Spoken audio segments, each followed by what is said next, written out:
Hello and welcome to week 11 of college football and week 10 of professional football. We're going to be going over the Longhorns versus the Florida Gators, and I guess the Cowboys are also eating glue in the corner over there. So let's begin here. Longhorns versus Gators. I guess off the bat, admittedly, Florida was very badly injured this game. The QB was gone. A lot of their wide receivers and depth were gone. It was a very battered Florida team. So I guess all the praise I'm going to say, just have that caveat in mind. And another thing is Texas and slow starts. Name a better duo, because we keep having these slow starts. The first drive of this game, that was not very, very good for Texas, and it's more the same. But the thing is, Florida couldn't profit off of our bad start, and the Longhorns ended up blowing them out here. The offense after that first drive was really good, really, really good. They're really efficient. They're very accurate. They always get yards. I guess the team that they remind me the most of is like those Super Bowl champion New England Patriots. A lot of checkdowns, a lot of dinks and dunks, but it's all about getting the ball to the receiver in the open field and then having blockers in front of him that keep the tackles away. And just after that, the wide receiver just go off running because there isn't any defense around him because of the blockers. And then when Florida tries to cover those blockers, the receivers are wide open in the field, and Ewers can just make an easy throw to them. There are so many times where, we do, one or two check down throws, and then we'd have, 2 or 3 blockers defending against the defense, and then, the wide receiver easily to pass by all of them. And then when that wasn't the case, when Florida was trying to defend against the blockers and, try to play around them, one of the wide receivers was just wide open. And Ewers was able to, because Ewers, his deep ball isn't that great, even though his numbers show that his accuracy is great. That's because he's been mostly doing checkdowns and dinks and dunks. His deep ball isn't the best, but you can't miss those. Those are wide open passes that he could easily make.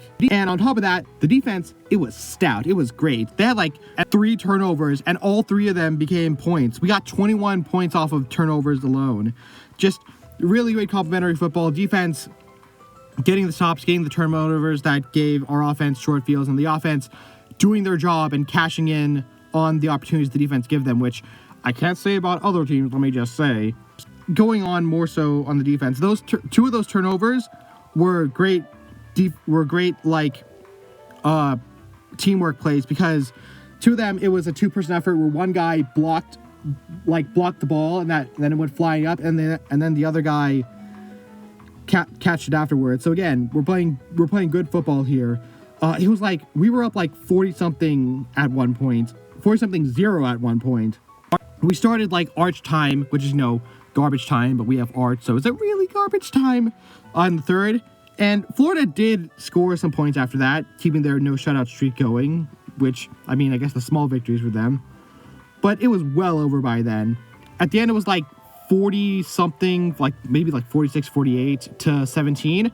That score makes it way closer than it seemed. It was the Longhorns from the second drive all the way to the end. It was just all Longhorns.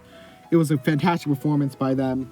And it's good to see the Longhorns just have a clear, definite win. The Vanderbilt win was a little shaky, and then obviously we lost to Georgia.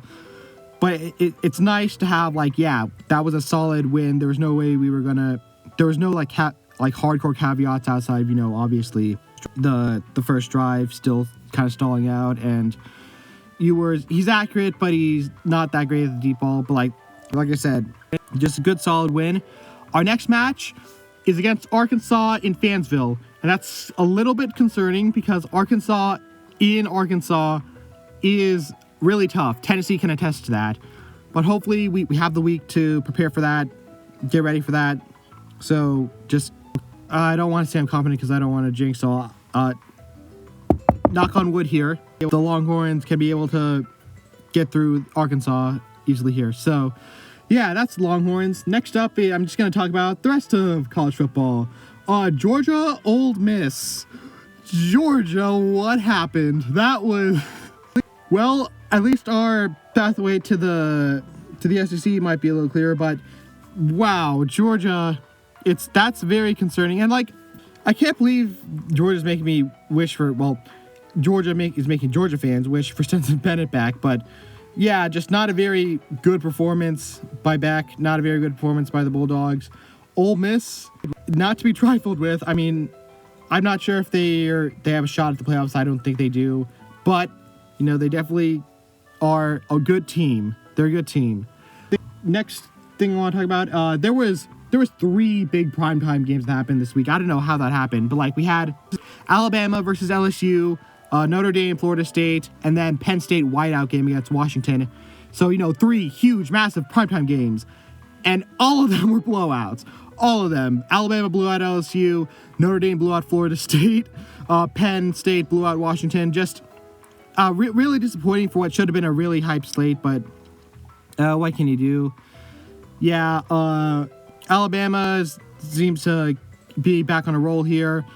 This changes nothing about Notre Dame. They're still Notre Dame. It just says more about how really bad Florida State it's gotten down at Tallahassee there. And then Penn State winning the whiteout. Yeah, no duh. But yeah, last game I want to talk about was BYU Utah State. I watched the first quarter or so of this one, but I decided to go to sleep afterwards. Apparently I shouldn't have, because the Mormon Holy War ended on a controversial call and everyone's angry and it's just a total mess, which, I mean, I wouldn't have a big rivalry game like the Mormon Holy War any other way. So yeah, but like BYU won that kinda. Again, BS call. But like they're still trucking along, and BYU being good means that one loss against them by SMU is still a strong loss. So, you know, I guess keep it up, Mormons. All right, college football out of the way. Let's get this over. Let's talk about the Cowboys, because oh god, the Cowboys are a complete mess. They are so awful. So I didn't talk about this last time because I didn't know about it, but Dak's out for the season with the hamstring thing. And so now Cooper Rush is in, and he's leading the offense, and yeah, just the season's pretty much over for the Cowboys. And just the game last Sunday against the Eagles, it was just awful. The offense couldn't get anything going. It was just so pathetic and sad. We couldn't get a run game going. We couldn't get a passing game going. We couldn't get nothing done on offense. The defense started good, even gave the offense short fields, but we just could not cash in on it. They gave us like so many opportunities to score, and we just did not do that. And the turnovers, oh my god, the turnovers, it was so bad. So many short fields given to the Eagles because we keep on turning over the ball. So many points given away. It was just so bad. But it was still only like 3-10, 6-10, whatever, at the half, because the Eagles aren't that hot right now. So we were still in this game in the second half, but then the second half actually started, and that's when the wheels fell off, and the defense couldn't really keep it close anymore, and Eagles just blew right on past us. It was like 30-something to 6 by the end of the game. Just a total and complete mess. Just a disastrous showing. You think it's gonna get worse? Oh, it gets worse. Midway through the third quarter, suddenly Trey Lance appeared, because, you know, it's the third quarter in a blowout. You might as well throw out your quarterback you gave San Francisco a 4th-round pick for. And Trey Lance is ass. He is so bad. Just every drive he started in ended in either pick or just some sort of turnover. It was a total and completely embarrassing game for the Cowboys. We are so cooked. We are just so cooked. And to be honest, I don't really feel anything at this point. Like, I'm grown numb to the season of the Cowboys. It's kind of like already over in my mind. I'm already thinking towards the draft at this point. I'm half salivating over Banks from the Longhorns, but granted, he's more of an offensive tackle, and we need more O-line because we need to replace Zach Martin. That's a totally other discussion. But with that said, the season's kind of screwed for the Cowboys, and we're not making the playoffs. We're now jockeying for a draft position, and just it's not getting better. It's just such a train wreck, and it's miserable out here. So that's the Cowboys. That's their mess of a situation. As for the rest of professional football, so the game I watched before the Cowboys game was the 49ers-Bucks game, and it's so frustrating watching the Bucks because Baker Mayfield is a genuinely talented quarterback. As a Longhorns fan, that pains me to say it, but it's true. And he keeps giving the Bucks opportunities to win, but the Bucks just don't take it. And they keep losing in ways that aren't his fault. And it's just, it stinks. And also it stinks that it was the 49ers that they lost to.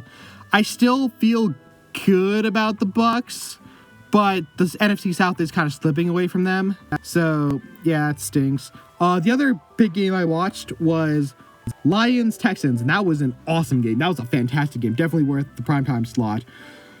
Which it was really exciting, because, at first it looked like it was going to be a blowout, because Houston was up, 23-7 at the half. It looked like it was just going to be all Texans all day. And then... Wow! That was some performance! Yeah.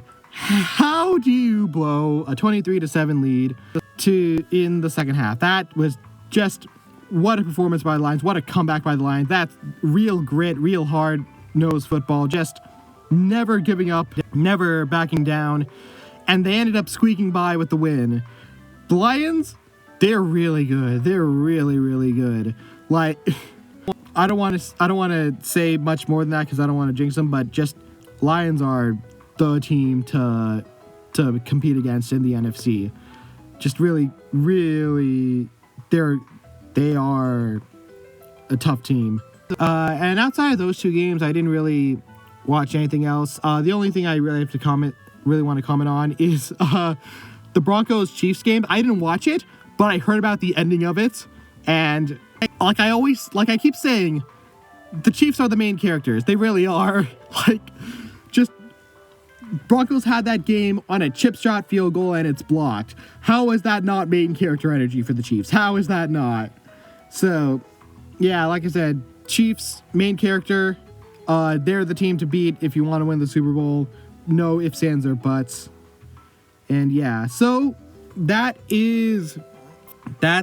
football. That's the Cowboys and the Longhorns. Join us next time as Longhorns face off against Arkansas, and I don't even know or really care who the Cowboys are playing next. So thanks for watching. Be sure to like and subscribe, and until next time, bye.